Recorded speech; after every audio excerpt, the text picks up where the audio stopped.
¿Tú qué dirías? ¿Cuál es la emoción que realmente está pesando hoy? Por un lado hay mucho desasosiego porque hay una serie de inputs que son muy negativos, pero la respuesta creo que está siendo positiva, sobre todo en la gente joven. Cada vez hay más y más interés por aprender sobre el mundo financiero. Elena González Sanzo, la directora de Market Research y Customer Insights de ING. Nos dedicamos a hacer research para ver cómo el banco se tiene que adaptar y qué puede hacer para resolver lo que de verdad le duele a la gente. Me gustaría saber si a ti te pasa lo mismo, pero no hay proyecto de investigación en el que no aprendas cómo de sesgadas estamos. Constantemente la gente te está sorprendiendo, las cosas no son como pensamos. Es muy interesante también luego ver el análisis que hay debajo de eso que te han dicho. Es casi intuitivo que algo está pasando, pero hasta que lo puedes demostrar, ¿crees en la intuición? Un montón de veces grandes descubrimientos que he tenido han empezado con una especie de intuición. ¿Cómo te imaginas el banco ideal del futuro? Hola de nuevo Invisible Room, dejadme que os cuente la siguiente fábula especulativa. Érase una vez un algoritmo que vivía en el sistema financiero. Adoraba predecir lo que las personas harían con su dinero. Sabía cuándo iban a comprar, cuándo iban a ahorrar, hasta que un día se confundió. Alguien actuó de manera inimaginable y el algoritmo nervioso pensó: no entiendo nada, ¿es esto lo que llaman amor?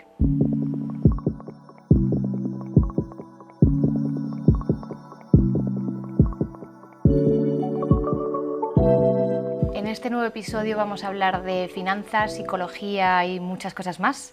Y me hace muy feliz tener aquí a Elena González Sanzo, que es la directora de Market Research y Customer Insights de ING. Muchísimas gracias por venir, por aceptar la invitación, Elena. Muchísimas gracias a vosotros, que me hace mucha ilusión estar aquí. Ya ves, es que con este sitio siempre lo digo, pero es como muy mágico, ¿no? Sí. Tengo muchas preguntas, muchos temas de los que podemos hablar. Pero hay algo que me gustaría contarte y es algo que me ha llamado mucho la atención desde que nos conocimos, a medida de, bueno, trabajar juntas, pero luego cada conversación que hemos tenido me llama mucho la atención y me gusta la obsesión en el buen sentido, ¿no? O la importancia que le das a cómo está la gente. Bueno, cómo está, cómo se sentiría, ¿no? Cuando en los proyectos hemos estado, cómo se sentiría con algo que están utilizando, cómo se sienten hoy en día diferentes generaciones, personas, los problemas que tenemos, ¿no? Y cómo mejorarlos, como que tienes un compromiso muy fuerte con eso. Y entonces, más allá de que me haya llamado la atención, ¿no? Que no mucha gente a nivel personal y profesional tiene ese compromiso, ¿cómo llegas o por qué tienes esa necesidad de saber cómo está la gente? Me encanta que me veas así, la verdad, menudo honor. Yo creo que es una cosa que es que nací con ella. Desde que era súper pequeña me llamaba muchísimo la atención por qué la gente se sentía como se sentía y me preguntaba cómo poder hacer que la gente pudiera ser un poco más feliz de lo que era, ¿no? Sí. En la adolescencia me empecé a hacer preguntas que yo creo que todo el mundo en algún momento se hace, ¿no? De, oye, ¿cuál es el sentido de la vida? ¿Cuál es el gran objetivo de la vida? Y yo siempre decía, es que el objetivo de la vida es ser feliz, está claro, ¿no? Y me preguntaba mucho cómo hacer y cómo poderme dedicar en un futuro a alimentar eso, ¿no? Y de hecho decidí estudiar psicología y he hecho en mi carrera, en mi día a día, o intento hacer de mi día a día algo que consiga mejorar la vida de las personas en todos los sentidos, de la sociedad, de la gente que trabaja contigo, la gente que tienes cerca, etcétera, etcétera. Sí. Pues se nota, diré que se nota muchísimo. Y además como que eres muy exigente. Pues porque eres muy exigente, también en el buen sentido, en los argumentos como para hacer algo, ¿no? Es decir, oye, pero esto realmente tiene impacto. Y hemos pensado por qué hoy en día se sienten de esta manera estas personas, este target, ese es el problema. ¿Hay algo más profundo? Es que tengo la sensación de que soy profundamente afortunada, sí. Porque me dedico a una cosa que me encanta en un banco que tiene, al final un banco es una compañía que tiene la capacidad de generar mucho impacto social. Entonces siento que tengo la obligación de asegurarme de intentar generar un verdadero impacto en la vida de la gente. No es como, oye, la vida me ha regalado dedicarme a esto, voy a aprovecharlo. Seguramente por eso haga esas preguntas. Qué guay, pues sí, totalmente. Bueno, a ver si lo consigo. Hombre, pues sí, seguro que intentándolo y trabajando así se está más cerca de ello, ¿no? Y ¿cómo es el día a día entonces en el banco, en tu equipo? ¿Es un equipo, es un departamento? O sea, toda la parte de research, ¿no? Nosotros ahora mismo tenemos por un lado todo lo que tiene que ver con lo que llamamos Customer Obsession, que es todavía más grande. Ahí dentro está toda parte de CX, que es gente que está constantemente viendo cuál es la satisfacción con el banco y cómo mejorarla y estudia al ya cliente de alguna manera. Luego está mi equipo que somos yo y otras 8 personas que nos dedicamos a hacer research en el sentido de entender qué le pasa a la gente, qué está pasando y qué va a venir por delante para ver cómo el banco se tiene que adaptar y qué puede hacer para resolver lo que de verdad le duele a la gente. Y luego hay un tercer equipo dentro de esta célula de Customer Obsession, que son todos los UX y los UI que se dedican a traducir eso que construimos a sistemas en la app, a diseños en la app que sean intuitivos, fáciles, atractivos, etc. Así que nosotros lo que yo llevo son 8 personas. Vale, vale. Y me decías que cómo es el día a día. Sí. Pues básicamente cuando hay mucha incertidumbre sobre algo, cuando vamos a hacer algo completamente nuevo o cuando ocurre algo que no se entiende a priori, es decir, cuando hay ambigüedad, nos llaman a mi equipo. Algo que a mí la verdad es que me encanta, porque partir del papel en blanco a la gente le asusta, a mí me encanta. Sí. Entonces, básicamente nos hacen preguntas, ¿no? Oye, quiero activar esta línea de negocio, ¿qué tendría que pasar? Estoy viendo esto en los datos de captación, ¿por qué está ocurriendo? ¿Cómo es esta generación? ¿Qué pasaría con esta temática? ¿No? Y preguntas que son, ya está, el briefing es eso, a veces una frase, y nosotros lo que hacemos es dedicarnos a responder a eso a través de técnicas de investigación de mercados. Primero, casi siempre hay una parte que es muy cualitativa, muy psicológica, muy de escuchar a la gente, que es la parte que a mí lo que más me gusta. Vamos, que haría eso, es que lo haría gratis, creo. Sí, me imagino. Tiene esa parte, la adrenalina, por un lado, porque no sabes qué te vas a encontrar, me imagino, ¿no? Sí. Y por otro, casi de estar con los pies en la tierra. Justo, es que aprendes constantemente, todo el tiempo. Estás aprendiendo y entendiendo muy bien qué pasa en el mundo, porque en un banco, en cualquier compañía, ¿no? Tú estás en tus 4 paredes y piensas que las cosas son como se piensa ahí dentro, ¿no? Por ejemplo, en el mundo bancario, pues la gente que trabaja en banca piensa que toda población española conoce una serie de términos que no conoce, por ejemplo, algo tan básico como eso, ¿no? O que, yo qué sé, si trabajas en según qué compañía, piensas que todo el mundo cobra, pues según qué cifras, que no son las cifras reales que cobra la gente, ¿no? Sí. Y así sucesivamente. Y de repente te vas a hacer focus groups o entrevistas y conectas con la gente de verdad y tienes la suerte de ver lo que de verdad está ocurriendo. Y a mí eso me parece una maravilla. Entonces, casi siempre hacemos eso y luego lo que hacemos son técnicas de medición para dimensionar esos learnings que hemos encontrado. Sí. Pero vamos, tú esto lo conoces fenomenal porque en Invisible también lo hacéis. Claro, sí, sí. Mientras lo contabas, me venía a la cabeza precisamente, ¿no? Esos momentos de investigación con usuarios o cuando hacemos etnografías y vamos a la calle o a una ciudad a entender casi como alienígenas, ¿no? De, oye, ¿cómo es vivir aquí, ¿no? Y cuál es el comportamiento medio, cosas que nos llaman la atención. Y es que no hay proyecto de investigación, me gustaría saber si a ti te pasa lo mismo, pero no hay proyecto de investigación en el que no aprendas, además de lo que te dicen las personas, ¿no? Que eso por descontado, cómo de sesgadas estamos, sesgadas en el sentido Total. De... wow, pero esto cómo no lo he pensado antes, o esto estaba sucediendo, o incluso a la hora de abordarlo, incluso metodológicamente, el cómo me cuestiono, mi equipo por supuesto, ¿no? Entre todos es como, wow, esto había otra forma de saber mejor, de recabar mejor los datos, de preguntar de otra manera. Y de verdad que es aprendizaje constante cada proyecto de investigación. Sí, totalmente de acuerdo. De hecho, una vez que lo aprendes, luego mi función es internamente ir elevando esto y explicar, oye, las cosas no son como pensábamos, no son A, son B. Y en ese sentido hay que tener, bueno, cierta capacidad de dialéctica, etcétera, para convencer, porque efectivamente constantemente la gente te está sorprendiendo. Las cosas no son como pensamos. Y has dicho una cosa muy interesante, que es que, ¿no?, es lo que la gente te dice. Por supuesto, lo que la gente nos dice es muy importante, pero la gente no te lo dice todo, no porque te quieran mentir, sino porque a veces no saben todo, porque en todo ser humano hay cierta contradicción. Es muy interesante también luego ver el análisis que hay debajo de eso que te han dicho, ir descubriendo pues grandes verdades. Sí, en nuestro caso, cuando no nos centramos en lo que dicen las personas, sino en lo que observamos, buscamos esas señales, que son indicios, ¿no?, de un cambio de comportamiento que a priori no tiene una explicación todavía, ¿no? Es como, pero hay que darle un nombre y hay que saber cuál es ese patrón que está... Exacto. Es muy fuerte porque, claro, es todavía más sutil. Y contar con nuestras propias palabras algo que ni siquiera te ha dicho alguien, simplemente has percibido el nivel de credibilidad es menor y por lo tanto tienes que hacer un esfuerzo mayor para decir, oye, es que hay algo, incluso, ¿crees en la intuición? Perdona por asaltarte así con esta pregunta, porque lo acabo de decir, es casi intuitivo que algo está pasando, pero hasta que lo puedes demostrar.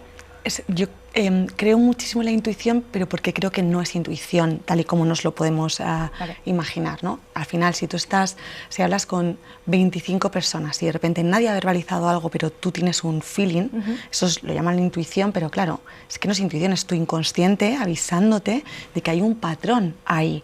Y cuanto más has hecho este trabajo, más capacidad tienes de saber cuándo está ocurriendo algo, cuándo no. Yo, por ejemplo, en los focus groups, en función del tiempo que la gente tarda en responderme, ¿no? Les enseñas una idea. Si tardan más de X, no sé cuántos segundos son, ¿vale? Pero si yo estoy viendo el focus group, han pasado más de X segundos, yo sé que eso ya no es muy poderoso. Y no sé cuántos segundos son, ni sé por qué, pero sé que no va a tener un tirón brutal. ¿Es intuición? No, es que, no sé, igual he visto 2000 focus groups y sé que hay una correlación, de alguna manera, entre el tiempo de respuesta y la atracción que tiene una determinada idea. Y a mí, o sea, un montón de veces, grandes descubrimientos que he tenido han empezado con una especie de intuición que luego realmente es que no es eso, es otra cosa más profunda y lo mides y dices, ostras, es que este feeling que tenía efectivamente funciona. Y de hecho yo creo que es fundamental tener esa intuición y tener en tus equipos gente con esa confianza en sí mismos como para tener intuición. Sí, sí, y que la organización también del espacio, ¿no? En tu caso, que entiendas que en el equipo hay lugar y cabida a la intuición y que sea una forma de abordar algo, una argumentación totalmente válida dentro de una exploración extremadamente rigurosa, claro, y metodológica. Claro, luego, justo por eso luego, o sea, es verdad que en mi caso en el banco no le puedo decir a la cúpula directiva, tenemos la intuición de que la banca va por aquí, ¿no? Pero una vez que la tienes, es que siempre puedes medirlo. Es decir, oye, realmente teníamos esta sensación, ¿realmente es por aquí o no? Y el número te va a poner en tu sitio. Entonces, por supuesto que eso hay que tenerlo en cuenta. Y algo que no venga de esa, no de esa intuición o algo que estés notando, sino algo que realmente puedas decir que está pasando en términos de, por ejemplo, cómo nos relacionamos hoy en día con las finanzas o cómo está afectando, ¿no? el momentum, ¿no? El momentum en el que las finanzas, por ejemplo, en España o en términos generales, si quieres. Pero ¿cómo crees que nos estamos sintiendo en cuestiones de ahorro, de inversión, cómo generamos ingresos? ¿Cuáles son como las emociones que hoy en día sí que estáis observando que, bueno, que no hay duda? Están pasando un montón de cosas. O sea, la categoría de la banca yo creo que históricamente ha sido una categoría un poco aburrida, ¿no? Porque era muy estable, pero desde hace un tiempo no hace más que transformarse y están pasando, es por un lado apasionante y por otro lado muy estresante. Entonces, cosas importantes que están pasando, la primera es que hay una diferencia muy grande entre los ingresos de la gente y el coste de vida. El 60% de la gente ha perdido capacidad adquisitiva en los últimos 3 años. Es decir, más de la mitad de la población, en los últimos 3, no estoy hablando de los últimos 10, que ya alucinamos, ha perdido capacidad adquisitiva. Entonces, es un momento de muchísima tensión.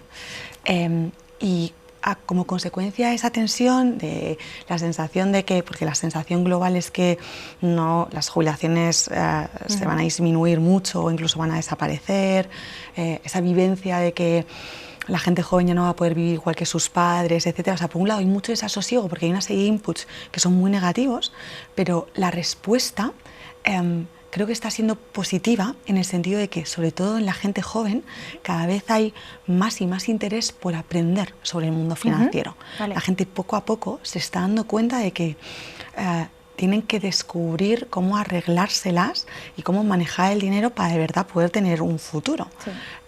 Esto lo estamos viendo sobre todo en gente joven y a mí me parece apasionante.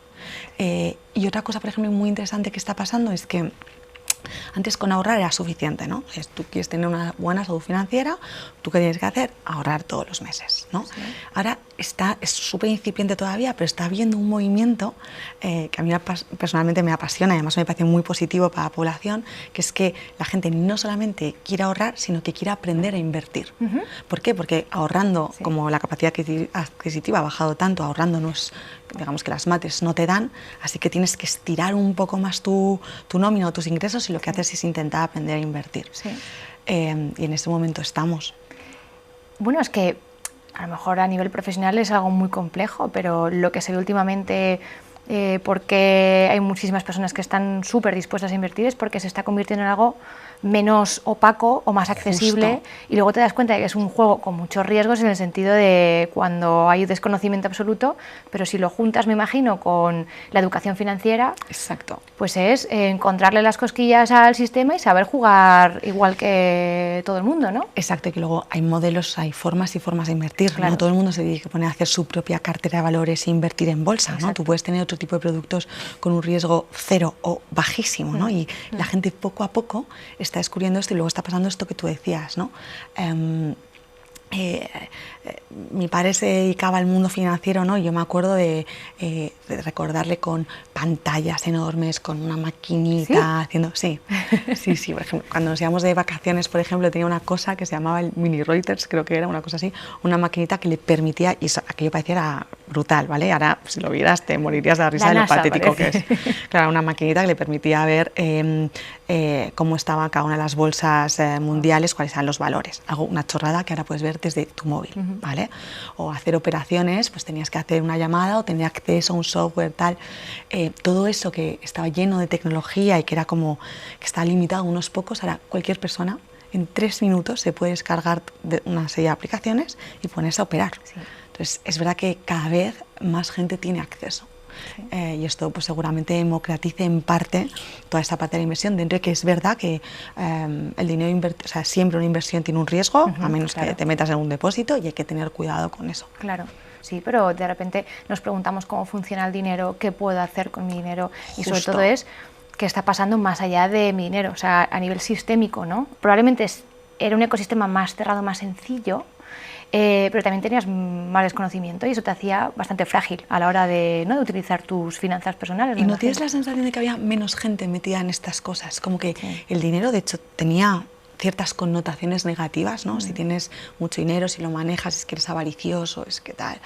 Y ahora cada vez se está expandiendo más y cada vez más gente tiene curiosidad por entender cómo funciona. Claro. Que creo que nos lo tendrían que explicar mucho mejor en el colegio. Ya, totalmente de acuerdo. Sí. Y fíjate que ahora con la irrupción de los multimillonarios, ¿no?, los billonarios que... Las cripto, todo el efecto post-cripto, etcétera, Claro, claro, y cómo se está concentrando la riqueza, y ahora salen los medios generalistas, ¿no? Podemos incluso señalar o decir los nombres de personas que están concentrando la mayoría de la riqueza a nivel mundial. Claro, te preguntas, o yo, mira, personalmente me pregunto, ¿y por qué yo no? Sé la respuesta, sé por qué no soy multimillonaria, evidentemente, pero claro, empiezas a preguntarte cómo funciona eso, por qué llegan, ¿no?, unas personas a esas cifras, a esas situaciones, porque cada vez hay más empobrecimiento de la población, y creo que está genial, por lo menos preguntárselo, aprender, o sea, la educación financiera me parece que abrir ese melón por parte de la banca me parece lo más bonito e inteligente que se puede hacer hoy en día. Total, igual no tanto para volverte multimillonario, porque es que esto es muy poco probable, pero sí para ser eficiente con tu energía, con tu tiempo, para que el dinero te rente. Eso es. Que al final es energía, ¿no? Porque el dinero lo tienes que producir con tu esfuerzo, ¿no? Oye, ¿cómo haces? Igual que un edificio quieres que sea lo más sostenible posible, lo ideal, yo sueño con un mundo, yo a mis hijos les educaré en salud financiera para que sean eficientes con su esfuerzo. Sí. A mí en eso me educaron y yo ahora lo agradezco muchísimo. Ya, es verdad que esa anécdota, ¿no? Ver a tu padre, pues tenías un escaloncito ya, por lo menos dado en comparación con otras personas que nunca se habían preguntado, ni lo tenían cerca, ¿no?, esa cuestión. Justo, sí, y siempre me formaron en eso, ¿no?, en el enseñarme a ahorrar, me impulsaron mucho a invertir siendo muy joven, ya que eso no me diera miedo, y estoy súper agradecida a esas cosas. Qué guay. Sí, en mi familia, mi padre, a ahorrar. Que, ¿no?, cuando eres joven dices, no entiendo, no entiendes el porqué, el valor de eso, y ahora, pues claro, lo agradezco. ¿Ves? Y ahora estás contenta. Claro, a largo plazo se ve, sí. Y vale, esto desde el punto de vista financiero, pero probablemente podemos saber cosas, o sea, podemos saber cómo estamos en términos generales a nivel psicoemocional, ¿no?, o psicológico, más allá de las finanzas. O sea, si tuvieses que hacer un análisis o una foto superficial, pero que reflejase cómo estamos hoy en día, pues eso, en términos generales, ¿tú qué dirías? ¿Cuál es la emoción que realmente está pesando hoy?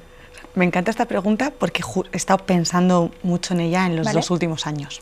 Yo te voy a contar, después de juntar un montón de señales, que vosotros sabéis perfectamente qué es esto, de ver distintas tendencias, etcétera, al final he generado como mi esquema, lo que resume de alguna manera lo que yo creo que está pasando, ¿vale? Y esta es mi hipótesis, que es que después de... a ver qué te parece a ti. Vale.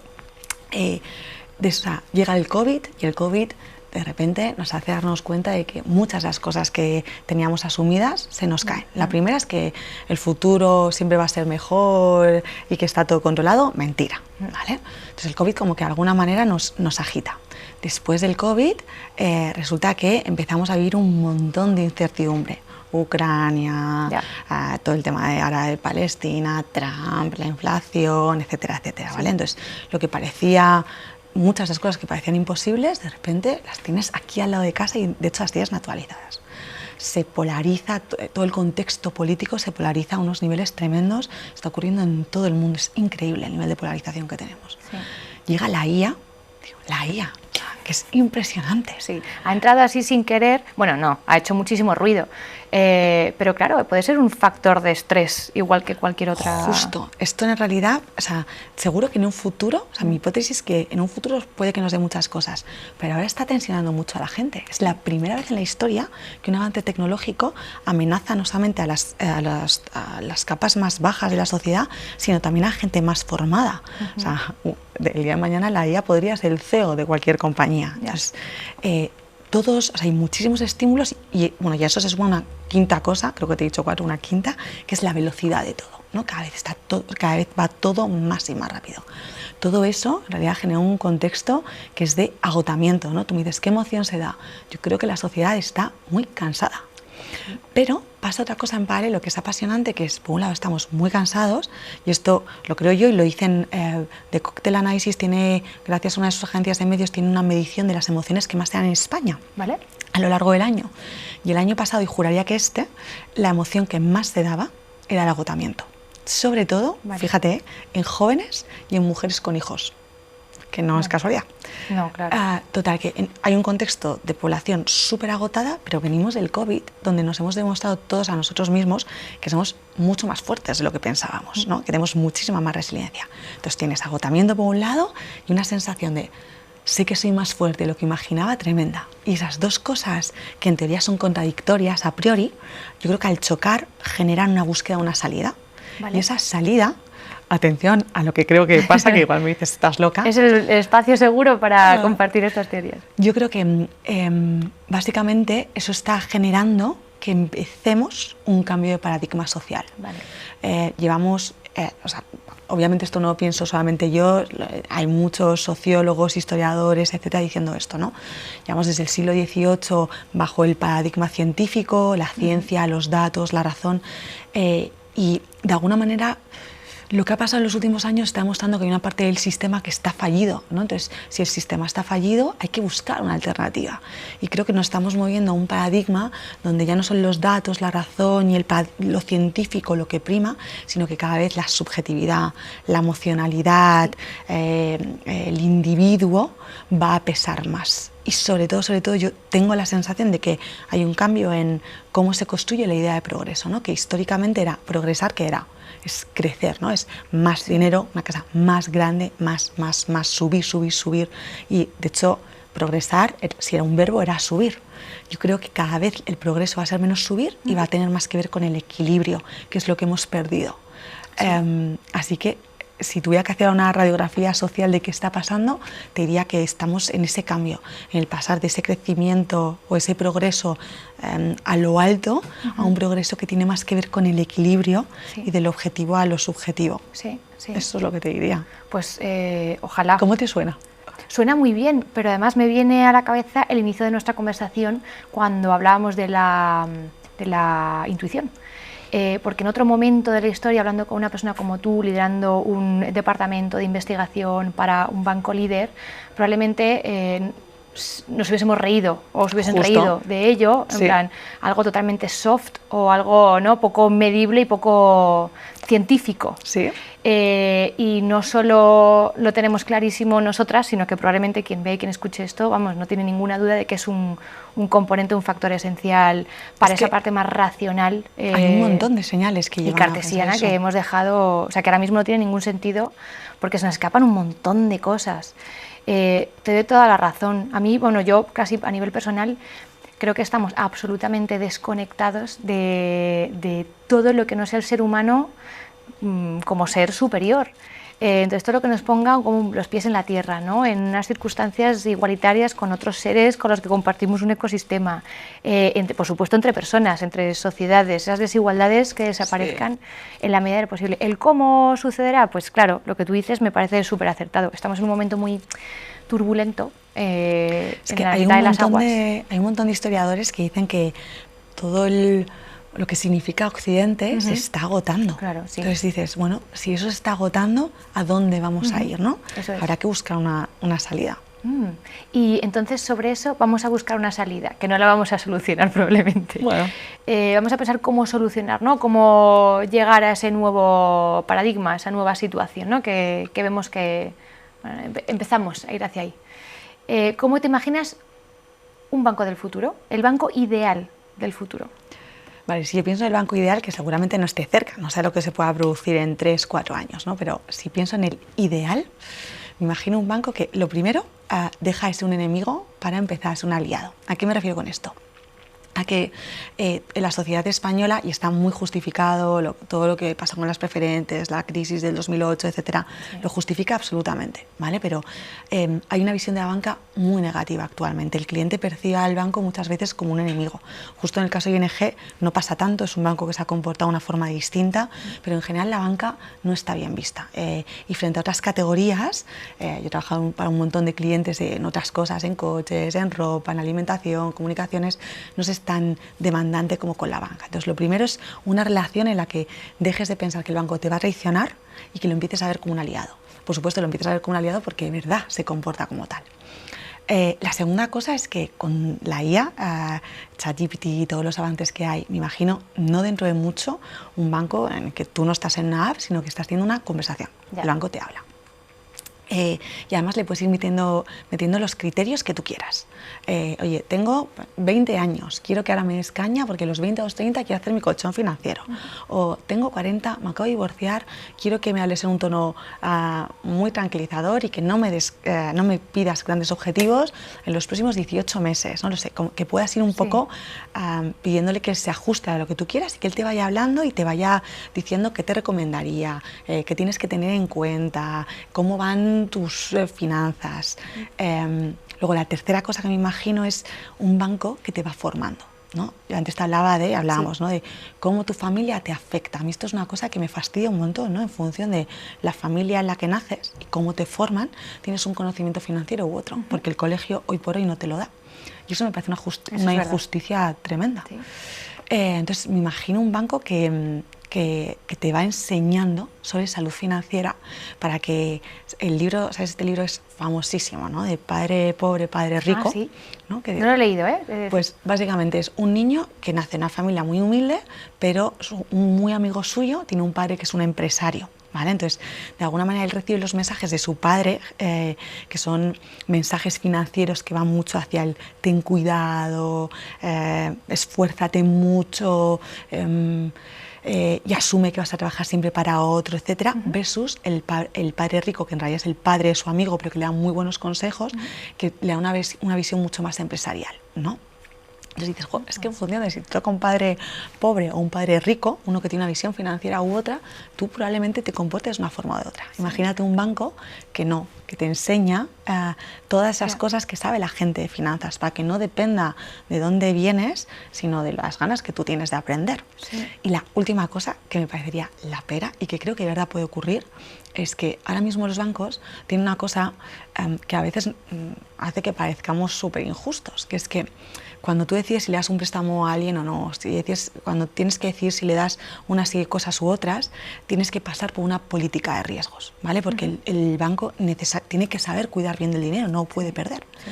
Entonces, esa política de riesgos siempre está basada en lo que tú puedes demostrar. Oye, vamos a mirar tu comportamiento en los últimos 5 años, los últimos 10 años, en los últimos 3, cuando sea, y en base a eso decidimos si te damos más, menos, si te apoyamos más, menos. Y todo tiene que ver con variables muy numéricas que ya han ocurrido. Sí. Imagínate un mundo, Estefi, en el que no fuera solo cosas numéricas, sino que también hubiera cosas psicológicas que tuvieran en cuenta, oye, esta persona es más, o sea, se sabe que es súper trabajador, que es muy perfeccionista, o que tiene mucha tolerancia al... Exacto, ¿no? Claro. Que podías meter ahí distintas cosas, las cosas psicológicas, y que además, como tuviéramos un montón de data gracias a la IA y a las nuevas tecnologías, podías predecir el comportamiento a futuro, así que no hace falta que alguien haya estado 3 años ahorrando 300 euros todos los meses para una hipoteca, sino que sabes, por otra serie de variables, puedes predecir que va a ser una persona que va a pagar porque va a poder encontrar un buen trabajo, porque si le echan no se va a hundir y va a tener mucha capacidad de levantarse y buscar otra cosa, etcétera, etcétera. Entonces, ese banco, que yo siempre pongo el mismo ejemplo, ¿no? Que a un chico que se sabe que tiene futuro, que pide un préstamo para un coche, para poder ir a la universidad y no se lo das porque todavía no tiene recursos, pero se lo puede dar porque ha medido estas cosas a futuro, claro. Ese banco sería, a mí me encantaría. Es bestial, es bestial. Sí, claro, otras métricas, pues eso, de responsabilidad o de creatividad, es como justo. Va a saber hacer lo que considere con este dinero, pues porque otros elementos, ¿no?, de su vida los vive y los lleva y los gestiona. O sea, claro, demostrar la gestión con el dinero es como muy habitual, ¿no? La gestión o la gestión del dinero, pero claro, tiene mucho que ver con cómo te comportas con otras personas, la gestión del tiempo, la gestión de las responsabilidades, claro. Es enorme. Claro, es que ahora todavía no se puede hacer, ¿no? Pero cómo gestionas el dinero tiene mucho que ver con la psicología, ¿no? Por eso, de hecho, yo me puedo dedicar a esto. Entonces, si tú eres capaz de detectar qué variables psicológicas son capaces de predecir tu capacidad de ahorro a futuro, tu capacidad de resiliencia, etcétera, llegaría un momento en el que no necesariamente esa gente con más capital va a ser la que más apoyo reciba, sino esa gente con una psique más sana, y eso sería un cambio brutal. Es bestial. Esto es soñar despiertos, pero molaría. Bueno, volveremos a este episodio más a menudo, ¿te imaginas? ¿No? Como para ojalá dentro de 15 oye, años. Aquí, sí, eso estaría muy guay. Vale, y una última pregunta que te quiero hacer, porque al escucharte me viene a la cabeza que esto desde el punto de vista del banco, pero ¿hay algún aprendizaje o alguna, vamos a decir, recomendación, alguna idea, ¿no?, de una organización future ready, es decir, pensada para los próximos años y que tenga que integrar esta perspectiva psicológica? ¿Cómo te la imaginas? O sea, ¿cómo se puede mejorar cualquier organización que ahora mismo una persona que no trabaje en banca, ¿no?, y que diga, pues esa empatía, esa sensibilidad, ese acercamiento que tienes tú, ¿no?, y que digas, tener en cuenta otras cuestiones de las personas, que no solo es, en este caso, lo profesional estrictamente entendido como skills, ¿no?, la profesionalidad, lo que hoy en día medimos, ¿no?, tenemos en cuenta las organizaciones. ¿Se te ocurre algo? Se me ocurren un montón de cosas, pero mientras estabas formulando la pregunta, lo primero que estaba pensando, bueno, esta es mi visión, igual esto no es lo que hay que hacer, ¿no? Pero la verdad es que yo sí que tengo una apuesta por las personas muy importante. La primera cosa que cambiaría es una obviedad, y es que nos hemos vuelto locos, sobre todo con la gente que teletrabaja, ya mismo tenemos a gente sometida, seguro que a ti te pasa también. Estás en una call de Teams, mientras tanto están sonando Teams de otros mensajes de otra gente, tienes el Outlook y además tu lista de tareas que tienes que hacer en ese día, ¿no? Sí. Entonces estamos sometiendo al cerebro a una sobreestimulación constante. Yo estoy segura, y esto es intuición, pero estoy segura de que eso en un futuro se demostrará que es malísimo. Es como hace 30 o 40 años fumar era muy aspiracional y la gente se estaba matando. Lo que nos estamos autohaciendo ahora con el nivel de sobreestimulación y con el nivel de estrés al que estamos sometiendo al cerebro, creo que es malísimo. Entonces, lo primero que haría sería buscar una fórmula para que la gente pueda rendir, pero no tenga que estar respondiendo a un montón de estímulos en paralelo. El multitasking se ha puesto de moda, pero está demostrado psicológicamente que es mentira. El cerebro no puede estar prestando atención a dos estímulos distintos a la vez, entonces lo que hace es saltar, estar un segundo en un estímulo, un segundo en el otro, estar constantemente saltando. Eso es agotador y malísimo, así que no al multitasking, es la primera cosa que haría. ¿Tú esto cómo lo ves? Ya te sigo diciendo mi lista. Firmaría ahora mismo, Sí, además ¿no? es que me reconozco absolutamente en esa situación de varias pantallas, una llamada, un fuego en el otro lado, y no solo eso, y mi cuestión personal, mis perros que están al lado y lo que tengo que hacer esta tarde, o sea que... Tal cual, con lo importante que es el silencio, ¿no? Que si al final queremos producir grandes cosas, detectar pequeños fallos, cada uno lo suyo, ¿no? Pero si tú quieres detectar un pequeño fallo en un Excel o en un PowerPoint, tienes que estar concentrado. Si tienes ruido alrededor es imposible, o ruido mental. Y te sumaré algo que es concentrado y bien, porque no todos los días está bien. Ahora, sumándole a eso, me he visto en esa situación en la que pues tengo un mal día y dices, todos los días, o sea, imagina esa atención plena, multitasking y responsabilidades hasta el infinito, no estando bien. Es que justo, o sea, estoy súper de acuerdo contigo y de hecho eso me lleva a la segunda cosa que haría, que es que creo que las empresas tienen que ser flexibles. En el sentido, en todos los sentidos, ¿no? Flexibles en el horario, en lo que te pido a lo largo de la semana.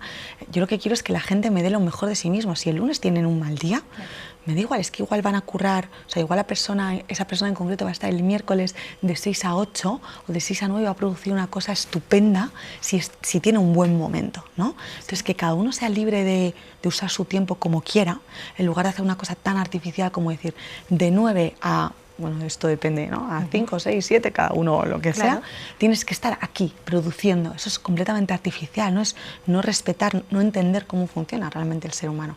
Así que la flexibilidad, 100%, la metería en esa organización. Y luego yo fantaseo con otras dos cosas. Una es la eficiencia, en el sentido de, anda que no hay momentos y reuniones que no valen para nada. Esto es políticamente incorrecto decirlo, pero es verdad, no vale para nada. Y creo que así se desmotiva mucho a la gente. Cuando tú a la gente la obligas a estar de 9 a 7 currando, además le obligas a despriorizar cosas de su vida personal y es para estar en reuniones donde no se ha producido nada, yo, bueno, cuando estoy en esas reuniones tiendo a hacer una cosa que es muy de controller, que es calculo más o menos el coste de esa reunión. Digo, más o menos el coste por hora de esta gente, imagínate, estamos aquí 7, esto ha durado 1 hora y media, multiplicas y dices, esto nos ha costado 3.000 euros que acabamos de quemar. Entonces, es 3.000 euros más el desgaste de la gente, ¿no? Sí, claro. Entonces, dices, no tiene ningún sentido. Claro, no tiene ningún sentido.